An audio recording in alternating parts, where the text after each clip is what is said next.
The Movie Preview Critic. Informing and entertaining your movie world.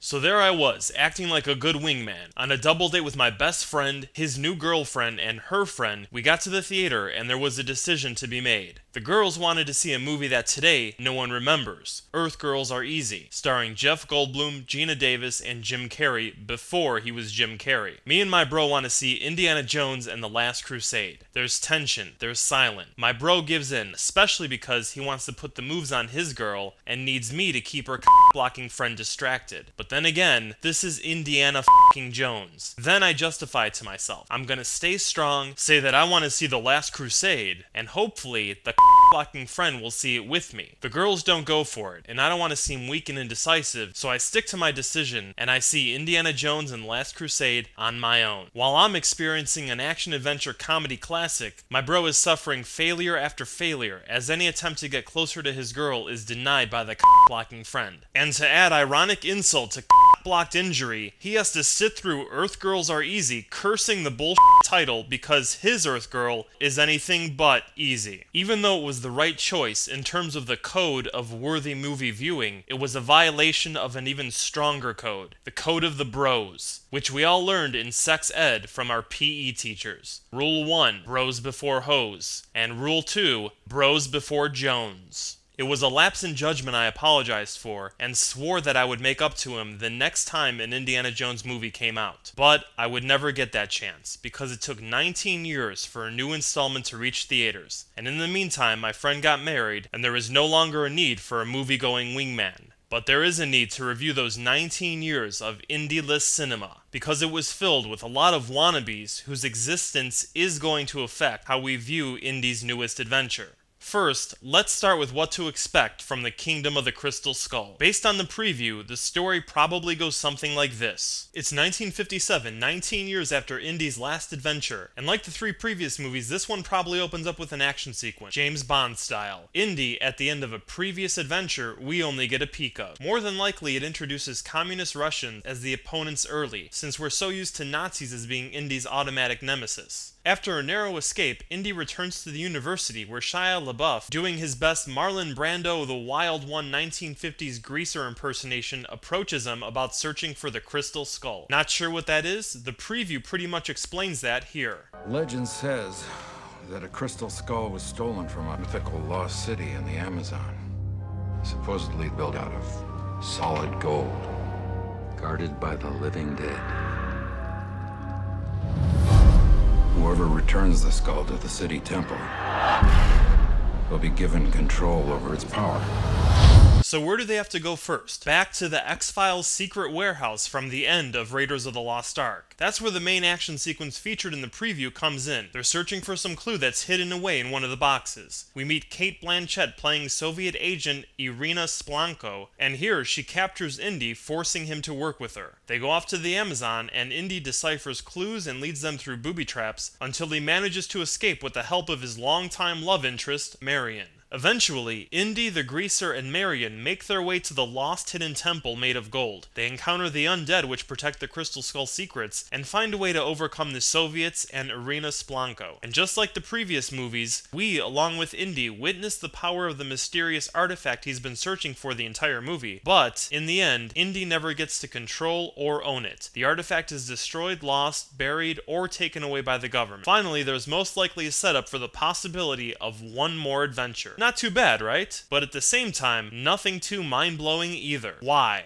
Because in the 19 years since The Last Crusade, we've been desensitized to the action-adventure movie. If Indy was our first action-adventure cinematic love, he's been gone too long and we've had to move on and find someone new. In 1981, when Raiders came out, there was nothing like Indy in cinematic existence. By the time The Last Crusade entertained us in 1989, we as a movie-going community had seen countless would-be replacements attempt to challenge him for the title of Best Movie Adventure Hero. No one, not even Chuck Norris could beat him, but then he vanished, and more importantly, technology improved, and that blew the door of imagination off its hinges. And for the last 19 years, we've had a full of stories taking us to amazing places, discovering interesting mysteries and powerful artifacts. But for all the CGI machine gun explosions and fantastic enemies, all of these wannabe Indiana Jones would-be replacements have forgotten the most important element of the indie adventure stories. Not the treasures and locations, but the main character. After Raiders of the Lost Ark, the filmmakers realized what audiences responded to the most: the uniqueness of Indiana Jones. That's why the subsequent 2 movies had his name in the title. The most obvious would-be indie replacement were the Mummy movies. Let's do an experiment. Do you remember the name of Brendan Fraser's heroic main character? How about Matthew McConaughey in Sahara, Noah Weil in The Librarian, Tom Hanks in The Da Vinci Code, and Nicolas Cage in National Treasure? We all know Lara Croft's name because it's in the title, but she doesn't stay with audiences in the long term because even though she's a hottie, her character is totally forgettable and cliche. This is actually the only thing I remember about her.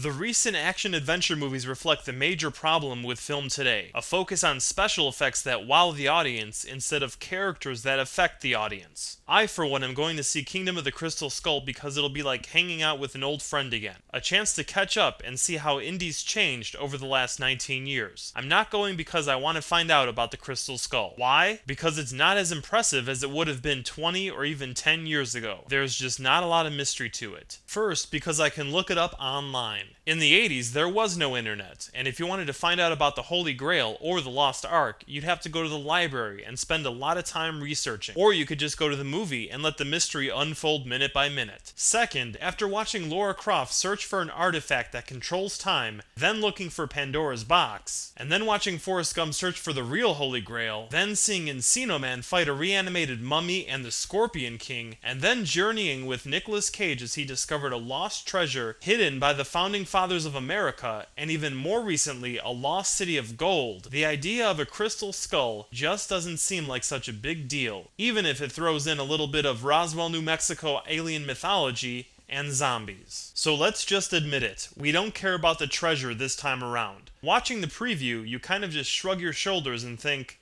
looks okay. This time, we're just happy to see Indy back on the big screen. He's one of the few action heroes we can relate to because he's a regular dude that most of the time gets his ass kicked. Go ahead and rewatch all the recent wannabe Indy movies and you'll see that the heroes never bleed and a lot of the time don't even break a sweat. Indy rocks because he gets battered and bruised. He thinks he's one step ahead of his opponents and usually never is. Because, as is mentioned in the preview, he's making it up as he goes along. Ultimately, he's a three-dimensional character, a pioneer in the action-adventure genre littered with James Bond clones that always look like they're posing for a magazine cover, never react emotionally, and in the end come off more artificial than the green screen effects they pretend to react to. Going to the theater today, it feels like we're all treasure seekers, looking for cinematic gems filled with memorable characters. Indy's one of the best, and after this adventure, maybe one of the last. So I, for one, won't miss a chance to see him on the big screen one more time. The movie preview critic rates Indiana Jones and the Kingdom of the Crystal Skull worthy of big screen viewing.